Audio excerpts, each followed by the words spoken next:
আজিৰ পৰা আমাৰ উপনিৰ্বাচন কেন্দ্ৰিক প্ৰচাৰটো আৰু তীব্ৰতৰ হ'ব, যিটো কাৰণে আমাৰ দলৰ পৰা সিদ্ধান্ত লোৱা হৈছিলে যে এটা নিৰ্বাচনী প্ৰচাৰ কাৰ্যালয় আমি বিহালীত পাতিম। কিন্তু বন্ধুসকল, আজি মোৰ মূলতে ক'বলগীয়া কথাটো হ'ল, বাকীখিনি কথা মই সভাত ক'ম, যে হিমন্ত বিশ্ব শৰ্মা ডাঙৰীয়াই লখিমপুৰত কেবিনেট পাতি জাষ্টিছ বিপ্লৱ শৰ্মা ডাঙৰীয়াৰ প্ৰতিবেদনৰ ৬৭টা ৰিকমেণ্ডেশ্যনৰ ভিতৰত ৫৭টা ৰিকমেণ্ডেশ্যন অসম কেবিনেটে অনুমোদন কৰা বুলি পেলাই ইতিমধ্যে চৰকাৰে আনুষ্ঠানিকভাৱে জনাইছে। কংগ্ৰেছ দল আৰম্ভণিৰ পৰাই খিলঞ্জীয়া থলগিৰি ভূমিপুত্ৰসকলৰ পক্ষত সদায় আমি থিয় দি আহিছোঁ, মাত মাতি আহিছোঁ, আৰু আমি পুৰণা দলৰ নতুন নেতৃত্ব হিচাপেও খিলঞ্জীয়াৰ স্বাৰ্থ সুৰক্ষিত থকাটো আমি মনে প্ৰাণে কামনা কৰোঁ। কিন্তু হিমন্ত বিশ্ব শৰ্মা ডাঙৰীয়াৰ যিটো দুইতলীয়া নীতি, যি ধৰণে অসমৰ ৰাইজক আভুৱা ভৰিবলৈ চেষ্টা কৰিছে, যি ধৰণে তেখেতে ইছ্যু ডাইভাৰ্ট কৰিব বিচাৰিছে, এই কথাখিনি অসমৰ ৰাইজৰ বিবেচনাৰ অৰ্থে, অসমৰ চিন্তাশীল ব্যক্তিসকলৰ চিন্তাৰ অৰ্থে মই ৰাইজৰ মাজলৈ এই আলোচনাটো পঠিয়াব বিচাৰিছোঁ। ২০১৯ চনত যিখন কা অসমত বলবৎ হ'ল,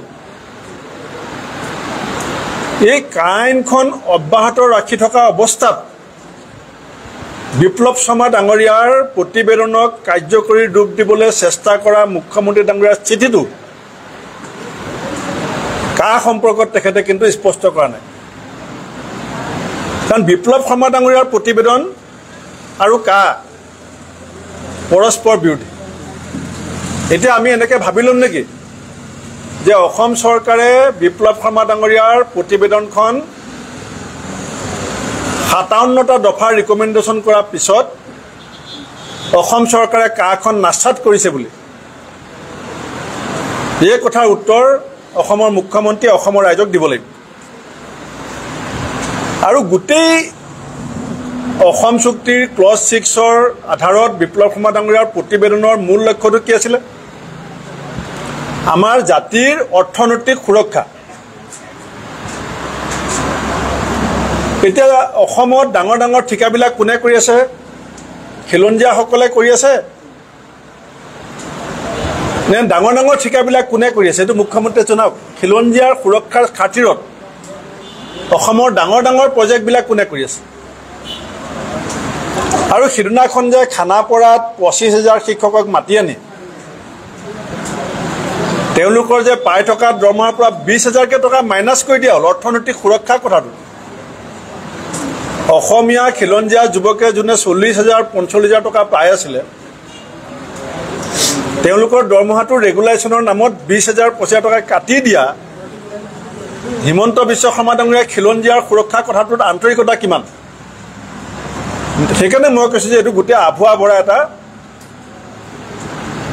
ৰাজনৈতিক চক্ৰান্ত। বন্ধুসকল, আপোনালোকৰ মনত পৰিব ২০১৪ চনৰ ৭ এপ্ৰিলত, তেতিয়া আমাৰ অসমত কংগ্ৰেছ চৰকাৰ আছিলে। ৭ এপ্ৰিলত আমাৰ চৰকাৰৰ এটা এডভাৰটাইজমেণ্ট আছিলে। আছাম ট্ৰিবিউন পেপাৰৰ ফ্ৰণ্ট পেজটোত মোদী ডাঙৰীয়া এটা এডভাৰটাইজমেণ্ট দিছিলে। আৰু সেইদিনাখন কংগ্ৰেছ চৰকাৰত থকা স্বত্বেও আমাৰ এডভাৰটাইজমেণ্ট মাজলৈ গৈছিলে, মাজৰ পেজলৈ। কি আছিলে এডভাৰটাইজমেণ্টটোত? ২০১৪ চনৰ ৭ এপ্ৰিলত আছাম ট্ৰিবিউনৰ এডভাৰটাইজমেণ্টত আছিলে যে ৬ জনগোষ্ঠীৰ জনজাতিকৰণ মোদী চৰকাৰে কৰিব, বিজেপি চৰকাৰে কৰিব।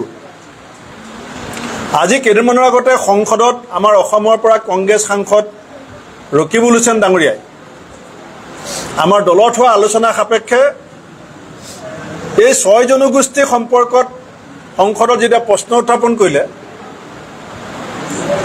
তেতিয়া সংসদে কি উত্তৰ দিলে হিমন্ত বিশ্ব শৰ্মা ডাঙৰীয়াই জানে? কি কিন্তু অসমৰ ৰাইজক হিমন্ত বিশ্ব শৰ্মা ডাঙৰীয়াই ক'ব খোজে যে কংগ্ৰেছৰ ভুলৰ কাৰণে 6 জনগোষ্ঠীৰ জনজাতিকৰণ হোৱা নাই।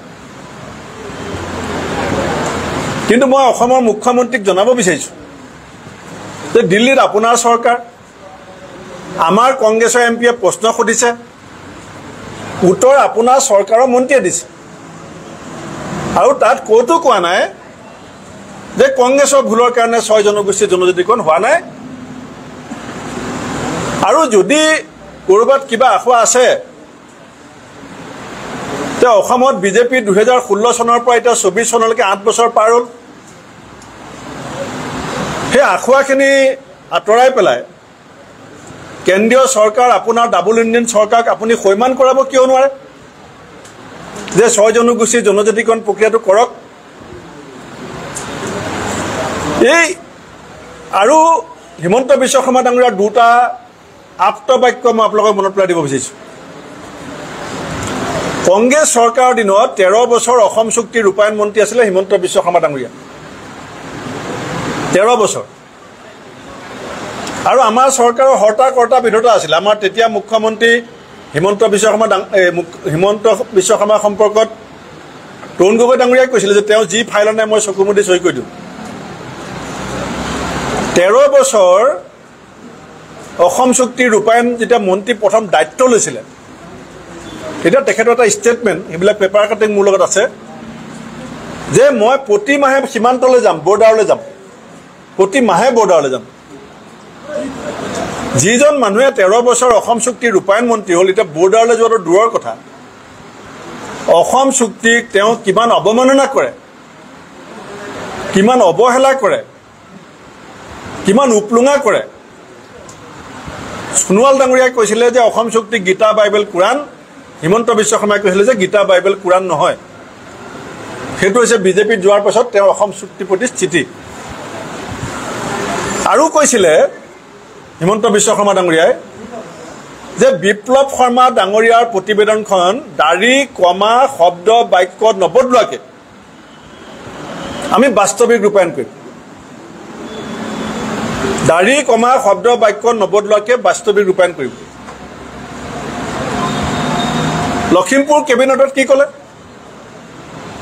যে 57 ৰিকমেণ্ডেশ্যন। দাড়ি, কমা, শব্দ, বাক্য কথাটো ক'লে গ'ল, 67 আছিলে ৰিকমেণ্ডেশ্যন। 10টা ৰিকমেণ্ডেশ্যনে কাটি দিলে, 10টা ৰিকমেণ্ডেশ্যন। আৰু বিপ্লৱ শৰ্মা ডাঙৰীয়াৰ কমিটিখন অসম চৰকাৰে গঠিত কৰা নাই। এইখন 2019 চনৰ জুলাই মাহত কেন্দ্ৰীয় চৰকাৰৰ নিৰ্দেশত জাষ্টিছ বিপ্লৱ শৰ্মা কমিটি গঠন হৈছিলে। 2019 চনৰ জুলাই মাহত কমিটি গঠন হোৱাৰ পিছত 2020 চনত জাষ্টিছ বিপ্লৱ শৰ্মা ডাঙৰীয়াই ৰিপৰ্ট ছাবমিট কৰিলে। আৰু ৰিপৰ্টটো অসমৰ সেই সময়ৰ মুখ্যমন্ত্ৰী সোণোৱাল ডাঙৰীয়াই লগত লৈ পেলাই, শৰ্মা ডাঙৰীয়াক লগত লৈ কেন্দ্ৰীয় গৃহমন্ত্ৰী অমিত শ্বাহ ডাঙৰীয়াক দিব লাগে, যিটো আনুষ্ঠানিক নিয়ম। 20 চনত ছাবমিট কৰা ৰিপৰ্ট আজিলৈকে, আজি পৰ্যন্ত ভাৰত চৰকাৰে আনুষ্ঠানিকভাৱে গ্ৰহণ কৰাই নাই। আৰু দাড়ি, কমা, শব্দ, বাক্যত নবদলাওঁ বুলি কোৱা ৰিপৰ্টটোৰ পৰা 10টা ৰিকমেণ্ডেশ্যন বাদ দিয়া হ'ল। এতিয়া 48 ঘণ্টা সময় হ'ল, অসমৰ মানুহে নাজানে যে কোন 10টা বিষয় বাদ দিয়া হ'ল। মই সেইকাৰণে দুটা প্ৰশ্ন, প্ৰথম প্ৰশ্ন মই ইতিমধ্যে মুখ্যমন্ত্ৰীক দিছোঁ যে কা এক্সিষ্টিং আছেনে নাই। আপোনাৰ ৰিকমেণ্ডেশ্যন বিপ্লৱ শৰ্মাৰ প্ৰতিবেদনৰ 57 ৰিকমেণ্ডেশ্যনৰ পাছত whether CAA will exist in Assam or not. Second, আপুনি যে 10টা ৰিকমেণ্ডেশ্যন বাদ দি পেলাই 57টা কৈছে, কোন 10টা বাদ দিলে? এইটো অসমৰ মানুহে জনা অধিকাৰ আছে নে? যদি অধিকাৰ আছে আপুনি সোনকালে জনাব। লাষ্ট আজি আলফা, এইটো হিমন্ত বিশ্ব শৰ্মা ডাঙৰীয়াই ক্ৰেডিট ল'বলৈ চেষ্টা কৰি লাভ নাই। আমি আচল কথাটো বুজিছোঁ যে আলফাৰ কথাই কওক, আলোচনাপন্থী আলফাৰ কথা কওক। আলফাই খিলঞ্জীয়া ভূমিপুত্ৰ থলগিৰিসকলৰ সুৰক্ষাক লৈ পেলাই কিছু সাংবিধানিক সংশোধন কৰি হ'লেও এটা ব্যৱস্থাৰ বাবে তেখেতসকলে বহুদিনৰ পৰা মাত মাতি আহিছে সদৌ অসম ছাত্ৰ সন্থাই চুক্তি স্বাক্ষৰ কৰাৰ পিছৰ পৰা ক্লজ 6ৰ কথাটো কৈ আহিছে আজি অলপ দিনৰ পৰা শিৱসাগৰত 30টা জাতীয় সংগঠন লগ হৈ এই বিষয়টোৰ ওপৰত অত্যন্ত শক্তিশালীভাৱে এটা আন্দোলন গঢ়ি তুলিবৰ কাৰণে চেষ্টা কৰিছে এটা ধমকি খোৱাৰ পিছত যেতিয়া আলফাই 25 জেগাত বোমা পাতি দিলে যেতিয়া সদৌ অসম ছাত্ৰ সন্থায়ো লাহে লাহে কথাটো বুজি পাবলৈ চেষ্টা কৰিছে যে বিজেপিয়ে ঠগিলে আৰু শিৱসাগৰত যেতিয়া 30টা জাতীয় সংগঠন লগ হৈ পেলাই অক্টোবৰ মাহত বিশাল জনসভা আয়োজন কৰাৰ কথাটো ওলাল আৰু অন্য হাতেদি পৰিয়ালৰ ব্যাপক দুৰ্নীতিয়ে যিধৰণে মানুহৰ মন আৰু মগজত থান পাবলৈ চেষ্টা কৰিছে এফালে পলিটিক্যাল প্ৰেছাৰ পলিটিক্যাল ধমকি এফালে ফেমিলিৰ কাৰাপশ্যনৰ বিস্ফোৰণ দিনৰ পাছত দিনে সম্পত্তি তালিকা বাহিৰবলৈ ধৰিছে গতিকে তাক গাপ দিবৰ কাৰণে তাক ঢাকিবৰ কাৰণে বিপ্লৱ শৰ্মা ডাঙৰীয়াৰ প্ৰতিবেদনখনক হিমন্ত বিশ্ব শৰ্মা ডাঙৰীয়াই ক্ষণস্থায়ীভাৱে হাতিয়াৰ হিচাপে ব্যৱহাৰ কৰিব বিচাৰিছে সেইকাৰণে মই সাংবাদিক বন্ধুসকলকো অনুৰোধ কৰিম যে প্ৰথম এই দুটা প্ৰশ্নৰ উত্তৰ কিন্তু হিমন্ত বিশ্ব শৰ্মা ডাঙৰীয়াই অসমৰ মানুহক দিব লাগিব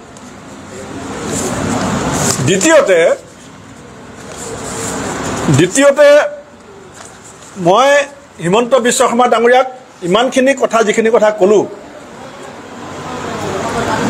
এইখিনি মই পৰিস্থিতিৰ পটভূমিত কৈছোঁ তাৰপিছতো মই ক'ম অসম কংগ্ৰেছৰ সভাপতি হিচাপে মই দায়িত্ব সহকাৰে ক'ম যে এই বছৰটো শেষ হ'বলৈ এতিয়া ছেপ্টেম্বৰৰ আজি 6 তাৰিখ 5 বেলনৰ 57টা ৰিকমেণ্ডেশ্যনৰ প্ৰায়ৰিটি ভিত্তিত 5টা সেই 5টাত কি থাকিব আমাৰ যিটো মূল তত্ত্ব আছিলে job and educational reservation land right culture and linguistic safeguard constitutional safeguard এই ধৰণৰ 5টা যিকোনো এই ধৰণৰ 5টা ৰিকমেণ্ডেশ্যনৰ ওপৰত 31 ডিচেম্বৰ 2024 কেন্দ্ৰীয় কেবিনেটে আলোচনা কৰি ইমপ্লিমেণ্টেশ্যন প্ৰক্ৰিয়াত গৈ পেলাই দেখুৱাওক আমি কংগ্ৰেছে মই শ্ৰী ভূপেন কুমাৰ বৰাই হিমন্ত বিশ্ব শৰ্মা ডাঙৰীয়াক ইয়াতে প্ৰেছ মিট পাতি ধন্যবাদ জ্ঞাপন কৰিম কেৱল পলিটিক্যাল ধমকিৰ পৰা হাত সাৰিবৰ কাৰণে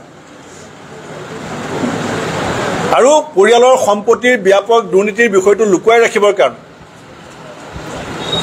আমাৰ জাতিক পুনৰবাৰ প্ৰতাৰণা কৰিবৰ কাৰণে হিমন্ত বিশ্ব শৰ্মাই যিটো ষড়যন্ত্ৰ কৰিছে এই ষড়যন্ত্ৰটো আমি সকলোৱে সময়তে যদি উপলব্ধি নকৰোঁ আমি আকৌ এবাৰ ঠগ খাম কাৰণ বিজেপি কেন্দ্ৰীয় চৰকাৰ 10 বছৰ শাসন পাৰ হৈ গ'ল 400 পাৰ বুলি কোৱা বিজেপি আহি পেলাই কাণে কাণ মাৰি চৰকাৰ কৰিছে 10 বছৰ বিপ্লৱ শৰ্মা প্ৰতিবেদন আলোচনা নহ'ল হঠাৎ কিয় ওলালে আৰু 20 চনত প্ৰতিবেদন ছাবমিট কৰাৰ পাছত 24 চন 4 বছৰ কিয় পেলাই থৈ ঘপককৈ ওলাইছে কাৰণ এটা দেখিছে যে 30টা জাতীয় সংগঠন কংগ্ৰেছে অহনিশে কৈ আছে আমি সদায় কৈ আছোঁ যে বিপ্লৱ শৰ্মা প্ৰতিবেদন কিয় বাস্তৱীকৰণ কৰে কিয় 6 নং দফা বাস্তৱীকৰণ নকৰে কিয় অসম চুক্তি ৰূপায়ণ নকৰে কিয় কাৰ বাতিল নকৰে গতিকে আজি তেওঁ পৰিস্থিতি নিয়ন্ত্ৰণৰ খাতিৰত সাময়িকভাৱে এটা ৰাজনৈতিক কৌশল হিচাপে যে কথাখিনি কৰিছে আৰু লাষ্ট কথাটো হৈছে আচলতে যেহেতু কমিটিখনে কনষ্টিটিউট কৰিছে কেন্দ্ৰীয় চৰকাৰে আমাৰ যিটো ফেডাৰেল ষ্ট্ৰাকচাৰ আমাৰ যিটো দেশৰ সাংবিধানিক যুক্তৰাষ্ট্ৰীয় ব্যৱস্থা তাত ষ্টেট লিষ্ট থাকে নেশ্যনেল লিষ্ট থাকে চেণ্ট্ৰেল লিষ্ট থাকে আমাৰ ৰাজ্য চৰকাৰৰ কিছুমান বিষয়ৰ ওপৰত এক্টিয়াৰ আছে কিছুমান বিষয়ৰ ওপৰত কেন্দ্ৰীয় চৰকাৰৰ এক্টিয়াৰ আছে এইটো চিটিজেনশ্বিপ বিষয় 57 লাইলে এতিয়া মই আপোনাৰ দায়িত্ব দিছোঁ 31 ডিচেম্বৰৰ ভিতৰত কেন্দ্ৰীয় চৰকাৰৰ কেবিনেটত আপুনি 5টা মই যি 4টা প্ৰায়ৰিটি কৰিছোঁ লগত আপুনি এটা যোগ কৰি আলোচনা কৰি বাস্তৱিকৰণৰ ৰূপ দিয়াৰ পৰ্যায়টোত আমাক নি উপনীত কৰক আমি কংগ্ৰেছক আপোনাক ধন্যবাদ দিম এইখিনিয়ে মোৰ আজি ক'বলগীয়া হ'বনে অসম পৰত কংগ্ৰেছ কমিটি ভাবিছে নেকি যে হিমন্ত বিশ্ব শৰ্মাই ডাইনামিক দুগৰাকী মুখ্যমন্ত্ৰী তেখেতে যি প্ৰতিশ্ৰুতি দিছে যে 57টা অন্তত 67ৰ ভিতৰত 57টাটো ইমপ্লিমেণ্ট কৰিম বুলি কৈছে অসম চুক্তিত। সেইটোৱে আপুনি ইতিমধ্যে হিমন্ত বিশ্ব শৰ্মা ডাঙৰীয়াৰ জালখনত ভৰি দিছে। ইতিমধ্যে জালখন চাওক, মইতো 57টা কোৱাই নাই আপোনাক, এতিয়া মই 5টা কৈছোঁ। 57টা কৰিম বুলি কৈছে। নহয়, আপোনালোকে কিয় কথাটো নাই, এইটো প্ৰশ্ন আপোনালোকে হিমন্ত বিশ্ব শৰ্মাক সুধিব নে নুসুধে যে আপুনি যে দাড়ি কমা শব্দ বাক্য নবদলাওঁ বুলি কৈ 67ৰ পৰা 57লৈ আহিলে, এইটো সুধিবলগীয়া আছে নে নাই? 1 নম্বৰ। 2 নম্বৰ, এইখন কেন্দ্ৰীয় চৰকাৰে গ্ৰহণ কৰিছে নে নাই কোৱা এতিয়ালৈকে? 4 বছৰ কিয় লাগিলে? এইটো সোধা অধিকাৰ মোৰ আছে। কাৰণ 3 নম্বৰ, কেন্দ্ৰীয় চৰকাৰে যে ৰিকমেণ্ড কৰিলে, ইয়াতে দায়িত্ব শেষ নেকি?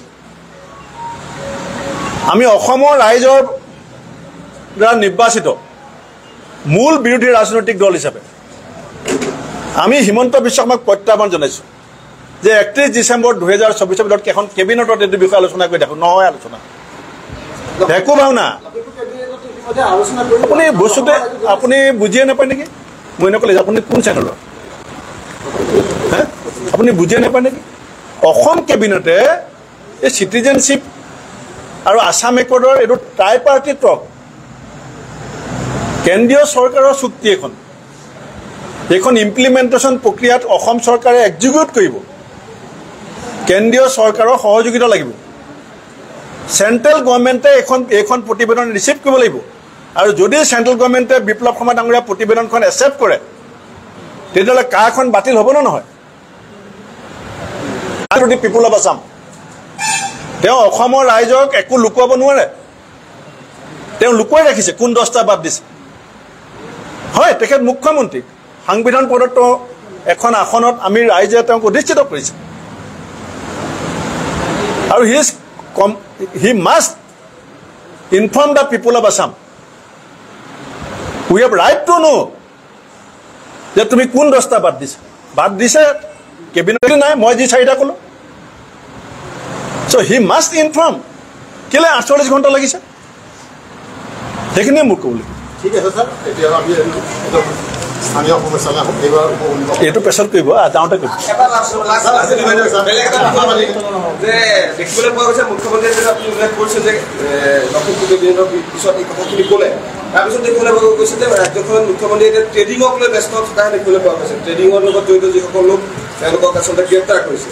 কিন্তু যি চুমি বৰা বুলি যিগৰাকী এক্ট্ৰেছ, এতিয়া গুৱাহাটীতে পলাই আছে, আৰক্ষীয়ে জানে, কিন্তু তথাপিও কিন্তু চুমি বৰাক এৰেষ্ট কৰা নাই। মুখ্যমন্ত্ৰীয়ে এফালে কৈ আছে কোনো সাৰি যাব নোৱাৰে।